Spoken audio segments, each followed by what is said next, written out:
বালিয়াডাঙ্গি উপজেলার সাধারণ সম্পাদক doctor T M Mahbubur Rahman এবং সভাপতি সৈয়দ আলমকে বহিষ্কার করা হয়েছে।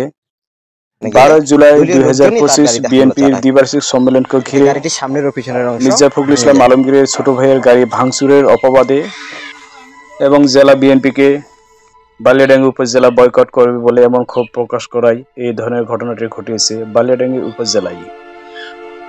এবং বালিয়াডাঙ্গি উপজেলায় বর্তমানে ক্ষোভ প্রকাশ করতেছে যে বহিষ্কার প্রত্যাহার করার জন্যই।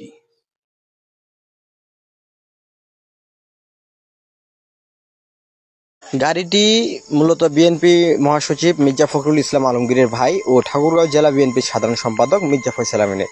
বিএনপির কাউন্সিল ঘিরে সৃষ্ট বিরোধ মেটাতে তিনি সেখানে গেলে দলীয় লোকজনই তার গাড়িতে হামলা চালায়।